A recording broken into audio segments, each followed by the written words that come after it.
Hello everyone, कैसे हैं आप सब। आई होप सभी लोग बेहतरीन क्लास को अटेंड कर रहे होंगे और सभी लोग अच्छे होंगे। तो चलिएगा बच्चों, क्लास स्टार्ट करते हैं। आज हम लोगों के इंग्लिश ग्रामर की क्लास नंबर 17 है। ओके, तो अपने पहले क्वेश्चन की तरफ चलते हैं। अपना पहला प्रश्न है, complete the proverb a bad work man quarrels with his. आपको इसको कंप्लीट करना है। ये प्रोवर्ब जो होते हैं बच्चों, आपको ध्यान रखना पड़ेगा कि हूबहू जैसे जो है एग्ज़ाम में आते हैं उसी प्रकार से आपको करने होते हैं। कहने का मतलब ये है कि जिस प्रकार से जो प्रोवर्ब बने हैं, जिन वर्ड्स के कॉम्बिनेशन से, उन्हीं वर्ड्स को लिख करके आपको कंप्लीट करना है। आपको कुछ भी चेंजेस करने की राइट्स नहीं है, ठीक है ना। तो a bad work man quarrels with, अब ऑप्शन देखिएगा, his tools, his instrument, his matter, his companions. तो आपको पता है यहाँ पर कि मतलब आपने हिंदी में पढ़ा है ना, नाचने का ढंग नहीं आंगन टेढ़ा। तो यहाँ पर वही इंग्लिश है। एक जो है बैड वर्क मैन जो रहता है वो अपने ही टूल्स से जो है अपने ही टूल्स से क्या करता है, लड़ाई करता है या फिर झगड़ा करता है। टूल्स नहीं सही है, समझ में आ रहा है ना। तो tools is the correct option of this question. Okay, instrument नहीं होगा, मैटर नहीं होगा, कंपेनियंस भी नहीं होगा। Understood. Okay, let's move to question number second. If you give Ashish, फिर है if you give Ashish all your money you are like to burn your fingers. तो यहाँ पर जो है बर्न योर फिंगर्स का क्या मतलब है। पहला ऑप्शन देख लीजिएगा, द हाईलाइटेड वर्ड का मतलब है be ill, be happy, suffer, be encouraged. तो यहाँ पे आपने देखना है बर्न योर फिंगर्स का मतलब if you give Ashish all your money, यानी कि ऑल योर मनी अगर आशीष को अपना दे दोगे तो तुम क्या करोगे, बीमार पड़ जाओगे, प्रसन्न होगे, या सफ़र करोगे, या इनकरेज्ड करोगे। तो अपना कौन सा करेक्शन हो जाएगा, सफ़र। बिल्कुल सही, ठीक है ना। तो यहाँ पर सफ़र मतलब संकट में पड़ना या समस्या का सामना करना। अंडरस्टूड, बहुत बढ़िया। बी जो है सी वाले ऑप्शन करेक्ट है। Let's come to question number third, find out the miss spelt word. आपको बताना है मिस स्पेल्ट वर्ड है। इसमें supplementary, supervet. Question number third को ध्यान से देखिएगा। Find out the miss spelt word, supplementary, supervet, इसके बाद है सुप्रीट, सरफीट या सर्जरी। तो इसमें से कौन सा आपको करेक्शन देखना है, कौन सा मिस स्पेल्ट है। इसका मतलब बाकी तीन ऑप्शंस आपके क्या हैं, तीन ऑप्शंस आपके करेक्ट हैं।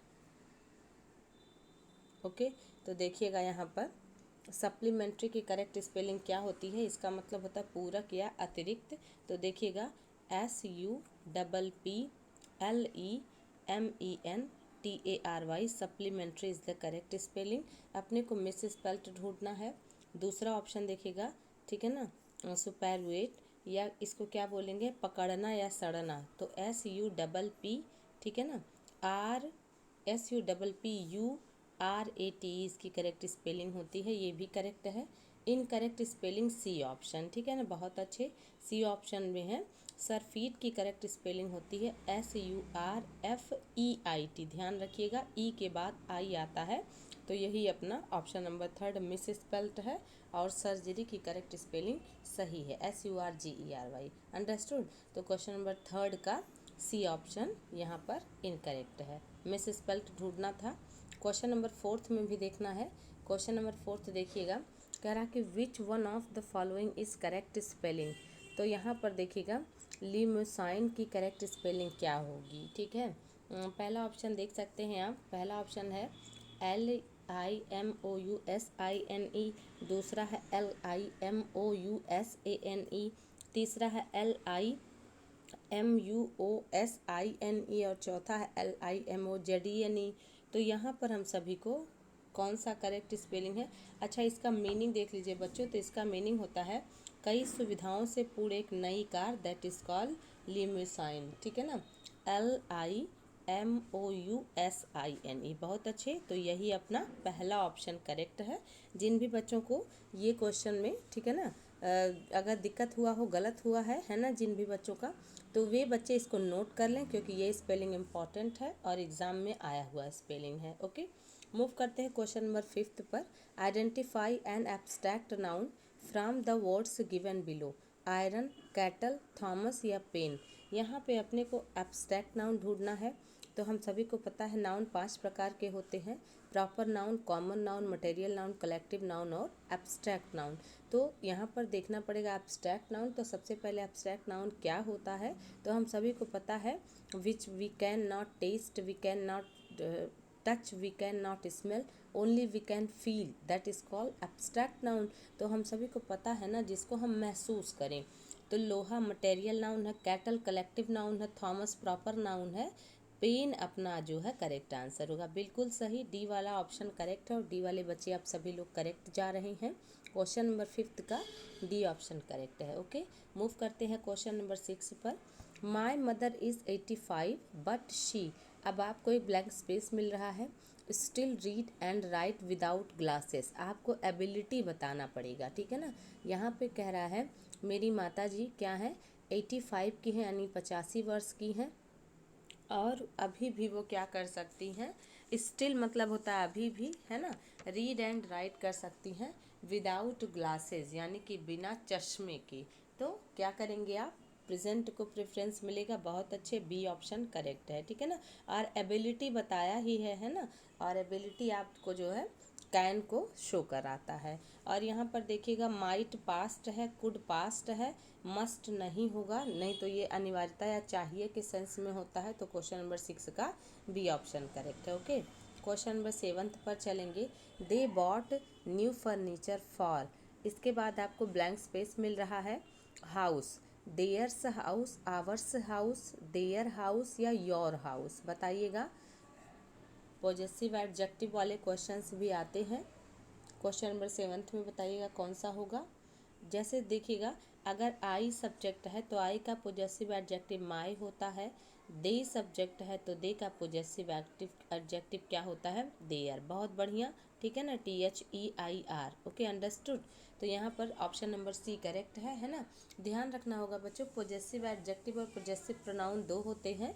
पॉजेसिव एडजेक्टिव जो होता है उसके साथ नाउन आता है, और जो पॉजेसिव प्रोनाउन होते हैं उसमें ज़्यादातर एस लगा होता है, जैसे theirs, hers, mine, yours, ours, ये सब पॉजेसिव प्रोनाउन है। Okay, understood. Let's come to question number 8। He cut my hair, फिर है आपको एक स्पेस मिल रहा है, और फिर है टुडे देन लास्ट टाइम। आपको बताना पड़ेगा, डिग्री को जो है बताना है। तो कह रहा है आज लास्ट टाइम की तुलना में आज मैंने अपने बालों को कटवाया, ठीक है ना, उसने कटवाया। ही मोर क्विक, मोर क्विकली, क्विकेस्ट, या फिर एज क्विक एज, बताइए। क्विक मतलब होता है ना जल्दी, तो बताइए क्वेश्चन नंबर 8 में कौन सा करेंगे आप। आपको डिग्री फाइंड आउट करनी है, ठीक है ना। डिग्री को ध्यान देते हुए आपको काम करना पड़ेगा। क्या करेंगे आप, ही कट माई हेयर, ठीक है ना, उसने मेरा बाल काटा, ठीक ना। बहुत अच्छे, बी ऑप्शन करेक्ट है यहाँ पर, ठीक ना। ही कट माने लास्ट टाइम की तुलना में उसने मेरे बालों को क्या किया, और मोर क्विकली मतलब जल्दी से काटा। एक एडवर्ब की तरह काम करना है आपको। कट की विशेषता है कि और भी जल्दी काटा, ठीक है। एडजेक्टिव और एडवर्ब में दोनों में हम सभी को डिग्री पढ़ना पड़ता है। अगर हम सभी कहेंगे हैप्पी तो एडजेक्टिव है, लेकिन हम कहेंगे फास्ट तो ये क्या है, एडवर्ब है। ओके, तो बी ऑप्शन करेक्ट है। बहुत अच्छा बच्चे, बहुत बढ़िया, आप लोगों का आंसर आ रहा है। क्वेश्चन नंबर 9 देख लीजिएगा। Choose the singular of the given word. Leaves, leaves का, लीव्स जो है प्लूरल बना हुआ है, इसका सिंगुलर बताइए। इसका मीन्स है कि आपको बताना पड़ेगा कि किस जो है पर्टिकुलर वर्ब, पर्टिकुलर वर्ड का जो कि नाउन है या फिर वर्ब है, आपको फाइंड आउट करना पड़ेगा, उसका सिंगुलर आपको बताना है। ये प्लूरल बना हुआ है। ऑप्शन देख लीजिएगा, लीव है, लाइव है, लीफ है या लव है। क्वेश्चन नंबर 9 बताइएगा बच्चों। बहुत आसान क्वेश्चन है और आपको एग्जाम्स में मिल जाएगा। कौन सा करेक्शन किया जाए, बहुत अच्छे। लीफ है ना, लीफ मतलब होता है ना पत्ती, पत्ती का प्लूरल क्या होता है, पत्तियाँ, LEAVES। ओके, क्योंकि हम सभी जानते हैं ना कि अगर अंत में एफ हो, FE हो, FF हो, है ना, ऐसा कुछ हो तो हम सभी प्लूरल बनाते समय VES कर देते हैं। जैसे हम सभी देखते हैं ना, क्या देखते हैं, जैसे वाइफ है तो वाइफ का क्या होता है, वाइफ्स हो जाता है। नाइफ है तो नाइफ का क्या होता है, नाइफ्स हो जाता है, VES। उसी प्रकार से लोफ यानी रोटी का टुकड़ा, तो लोफ्स हो जाता है ना, इस तरीके से।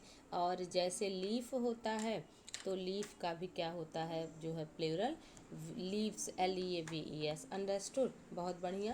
क्वेश्चन नंबर 10 देख लीजिएगा। Choose the correct adjective form of silk. Silk का एडजेक्टिव फॉर्म चूज करना पड़ेगा। ऑप्शन से देखिएगा, सिल्की, ऑप्शन सेकंड है सिल्कनेस। और ये एग्जाम में आया हुआ क्वेश्चन है बच्चों, तो बहुत ध्यान से करिएगा इसको, है ना, you can not make mistake. बताइए, चूज द करेक्ट एडजेक्टिव। फिर कह रहा है कि फार्म ऑफ सिल्क, सिल्क का एडजेक्टिव क्या करेंगे आप, सिल्की बोल देंगे, सिल्कनेस कर देंगे, या सिल्कन कर देंगे, या सिल्कलेस कर देंगे, बताइएगा।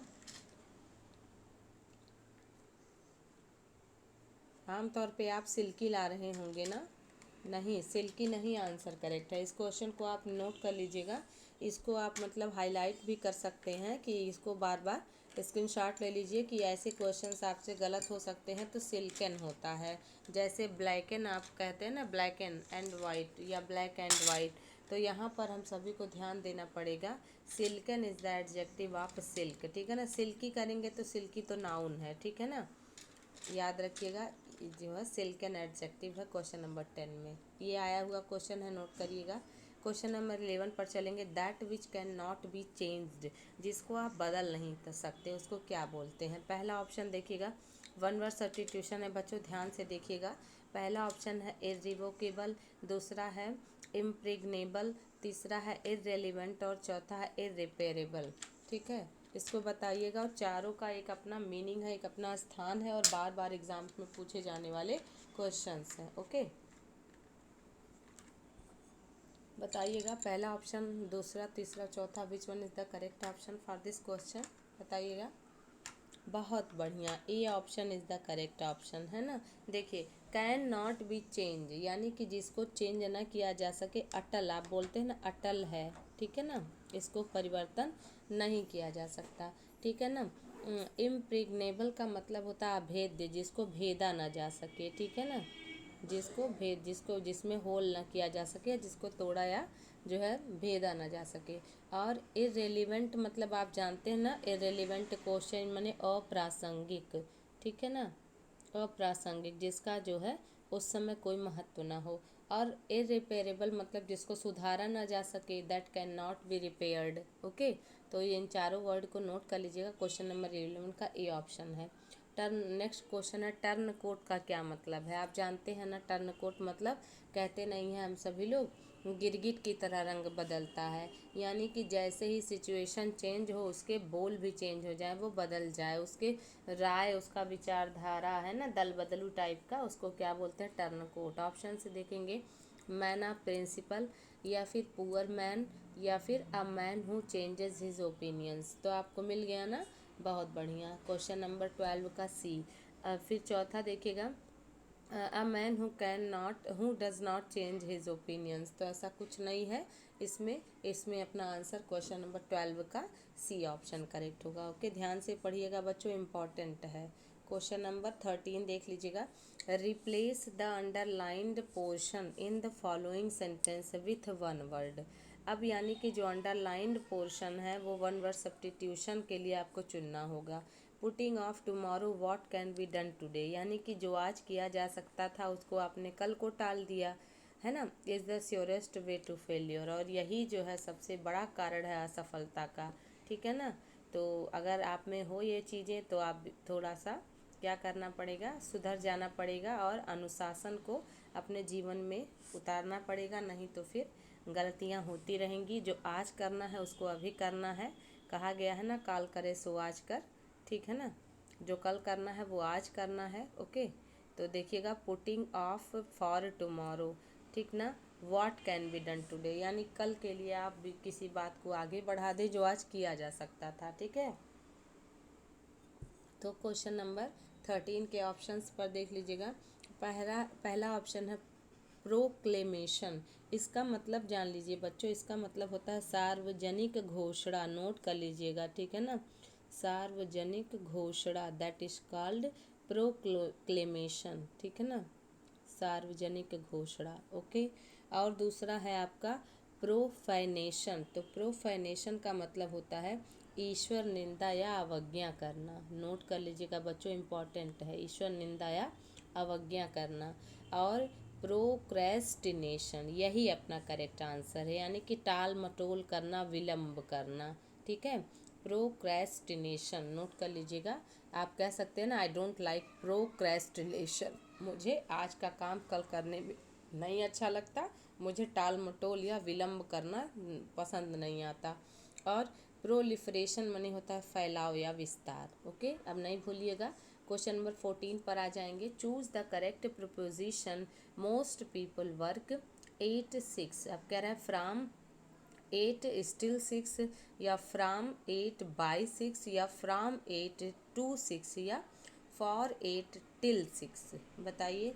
और बिटवीन, जैसे आप ध्यान रखिएगा बच्चों, जैसे बिटवीन है ना, तो बिटवीन के साथ आपको एंड ही लगाना है। ओके, उसी प्रकार से फ्राम के साथ आपको क्या लगाना है, फ्राम के साथ आपको टू लगाना है, या आपको टिल भी कहीं कहीं मिल जाएगा। ठीक है, ज़्यादातर तो टू मिलेगा, लेकिन टिल मिल जाए तब भी आपने कर देना है करेक्शन। ओके, तो क्वेश्चन नंबर 14 का सी करेक्ट है। अंडरस्टूड ना। कहते नहीं है दिल्ली से मुंबई तक उसी 6 से 8 बजे से 6 बजे तक। ठीक ना। क्वेश्चन नंबर 15 देख लीजिएगा। Choose the correct appropriate conjunction. I became alert, I sensed, इसके बाद है ट्रबल अराउंड मी। क्या है, मैं अलर्ट हुआ था, आई बिकेम अलर्ट माने मैं अलर्ट हो गया, किस बात के लिए, है ना। फिर कह रहा है आई सेंस्ड ट्रबल अराउंड मी, और मैंने महसूस किया कि मेरे आसपास प्रॉब्लम है। तो क्या हो जाएगा, मतलब जैसे ही मैंने समस्या को भांप लिया, मैं अलर्ट हो गया। अब आपको बताना पड़ेगा अलर्ट होने का रिजल्ट है कि जो है सेंस महसूस करना, कि अलर्ट होने का कारण है सेंस को महसूस, मतलब जो है ट्रबल को सेंसड करना यानी महसूस करना। तो देखिएगा, अगर आप इसका करेक्शन देखें, I became alert, so alert होने के बाद सेंस को महसूस किया, कि सेंस महसूस होने के बाद अलर्ट हुआ। तो आप देख पा रहे हैं ना, पहले सेंस्ड को जो है ट्रबल को सेंस्ड किया, उसके बाद अलर्ट हुआ ना, तो बिकॉज। बहुत बढ़िया। ठीक है, ये क्वेश्चंस आपके एग्जाम में ऐसे पूछे जाते हैं, और सुटेबल कंजक्शन क्या होगा आपको देखना पड़ता है। ठीक है ना, तो because is the correct option. Okay, देखिएगा, मैं अलर्ट हो गया क्योंकि मैंने महसूस कर लिया मेरे आसपास की समस्याओं को। ठीक है, याद आया ना। क्वेश्चन नंबर 15 का बी ऑप्शन। 16 देख लीजिएगा। Practically every part of the banana tree. अब यहाँ पर कह रहा है यूज्ड बाय मैन। अब यहाँ पर क्या करना है, चेंज द अंडरलाइंड एक्सप्रेशन। इसका मतलब आपको क्या करना है, एवरी पार्ट जो आपको मिला है, इस एवरी पार्ट को अंडरलाइन करना है, अंडरलाइंड है, इसको चेंज करना है, यानी एवरी पार्ट नहीं होगा। तो क्या होगा, यहाँ पर देखिएगा, कह रहा है कौन सा करेक्शन करेंगे।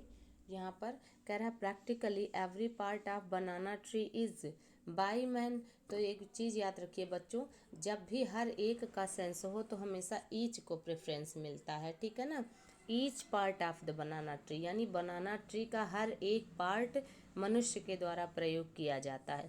तो मतलब केले की पत्तियाँ, केले के फल, है ना, आप जानते हैं ना कि केले के जो है फल को, पत्ती को, और केले को ही स्वयं, है ना। तो यहाँ पर आप देखते हैं कि यहाँ पर कह रहा है कि प्रैक्टिकली, व्यवहारिक रूप से, है ना, केले के पेड़ का हर एक पार्ट मनुष्य के द्वारा प्रयोग किया जाता है। तो ईच पार्ट आप लगाएंगे यहाँ पर, एवरी पार्ट नहीं, हर एक के सेंस में हमेशा ईच लगता है। ओके, बहुत बढ़िया। देख लीजिएगा क्वेश्चन नंबर 17 को। The rise and fall of the tide are due to lunar influence. आपको पता है ना, ज्वार भाटा समुद्र के कलाएं हैं जो है 24 घंटे में, है ना। ज्वार और भाटा यानी समुद्र की लहरों का ऊपर उठना और पीछे जाना, दैट इज कॉल्ड ज्वार भाटा। जो क्या, लूनार मतलब होता है चंद्रमा। ठीक है, लूनार का संबंध जो है चंद्रमा से है, और सोलर का संबंध सोलर वर्ड का सूर्य से है। ध्यान रखिएगा बच्चों, चंद्र ग्रहण को लूनार इक्लिप्स बोलते हैं ना, और सूर्य ग्रहण को सोलर इक्लिप्स बोलते हैं। तो यहाँ पर rise and fall of the tide, यानी ज्वार का उठना और गिरना, यानी ज्वार भाटा का कारण चंद्रमा की कलाओं की वजह से है। तो आपको यहाँ पर क्या ढूंढना है, कुछ ऐसे वर्ड होते हैं जो एंड से अटैच तो होते हैं बट वो होते सिंगुलर हैं, they are not used in sense of plural, ठीक है ना। क्यों? क्योंकि आप जैसे देखें ना, वाइज एंड एक्सपीरियंस, या bread and butter, rice and curry, है ना। ऐसे राइज एंड फाल यानी उत्थान एंड पतन, यानी कि ज्वार और भाटा, तो आर न हो के बहुत अच्छा बच्चों इज का प्रयोग होगा, ठीक है। नोट कर लीजिएगा, ऐसे वर्ड एरर में आपको मिल जाएंगे। नेक्स्ट देखिएगा, ईच ऑफ दीज सब्सटेंसेस, इसके बाद कह रहा कि फाउंड इन इंडिया, यहाँ पर क्या करना पड़ेगा, each of these substances found in India, तो are found in India, was found in India, is found in India या वर फाउंड इन इंडिया, बताइए कौन सा करेक्शन होगा। ईच ऑफ दीज सब्सटेंसेस, याद रखना होगा बच्चों आपको, ईच के बाद जो जो आपका मतलब ऑफ के बाद, चूंकि ईच यहाँ प्रोनाउन है तो ऑफ के बाद जो आपका नाउन जो है आएगा, ठीक है, वो कैसा होगा, वो प्लूरल होगा, ठीक है, नाउन प्लूरल। बट जो हेल्पिंग वर्ब होगा वो क्या होगा, सिंगुलर होगा, ठीक है। तो अब देखिएगा, इज़ फाउंड इन इंडिया या आर फाउंड इन इंडिया, तो आपको पता करना है कि जब जो है टेंस का जिक्र ना हो तो हमेशा प्रेजेंट को प्रेफरेंस मिलता है, understood, okay. Let's come to question number 19। When they left this morning the sun, अब कह रहा है कंप्लीट द फॉलोइंग सेंटेंस, कह रहा है when they left this morning, जब वे सुबह में निकले तो सूर्य चमक रहा है, चमक रहा था, चमक रहा है, चमक रहा है। इसका मतलब मैंने हिंदी बता दिया, but you will have to do work according to tense. बताइए, व्हेन दे लेफ्ट पास्ट है ना, तो यानी कि जब वे निकले सुबह में तो क्या हो रहा था, सूर्य चमक रहा था। हैज़ बीन, हैड बीन नहीं होगा क्योंकि टाइम का कोई सेंस नहीं है, और वाज के बाद आपका SIS आता नहीं है, तो यहाँ पर बी ऑप्शन। बहुत बढ़िया बच्चे, आप सभी लोग बहुत बेहतरीन आंसर कर रहे हैं, और मुझे लगता है आज तो किसी बच्चे का कोई क्वेश्चन गलत नहीं होने वाला, ओके। क्वेश्चन नंबर 20 देख लीजिएगा, व्हाट आई से एंड व्हाट आई थिंक। अब देखिएगा, माई पर्सनल मैटर्स, तो अब आप देखिए, जो मैं कहता हूँ, जो मैं सोचता हूँ, वो मेरा व्यक्तिगत मैटर है। इसका मतलब एंड से आपने देखा, व्हाट आई से एक सब्जेक्ट, व्हाट आई थिंक दूसरा सब्जेक्ट, तो अपने को क्या करना है, यहाँ पर प्लूरल है तो प्लूरल आपको देख लेना पड़ेगा, आर का प्रयोग होगा, अंडरस्टूड ना। यहाँ पर वो वाली स्टाइल नहीं लगेगी राइस एंड करी, ब्रेड एंड बटर, क्योंकि वो दोनों दो सेंस में ना यूज होके एक ही सेंस में यूज होते थे। यहाँ पर सोचना और कहना दो अलग अलग बातों को जिक्र करके एक बनाने की कोशिश कर रही हैं, ठीक है, कर रहा है ये सेंटेंस। तो what I say, what I think are my personal matters, matters भी तो आपको हिंट दे रहा है भैया, ठीक है ना। मैटर्स आपको बता रहा है ना कि I am plural, okay. Matter होता तो आप इस कर देते, लेकिन यहाँ मैटर्स भी हिंट दे दिया, ठीक है ना। तो क्वेश्चन में आपको हिंट जरूर मिल जाएगा, ओके। तो बहुत बढ़िया बच्चों, आपने बहुत बेहतरीन कोशिश की। आज के क्वेश्चन मुझे लगता है बहुत आसान से थे, है ना।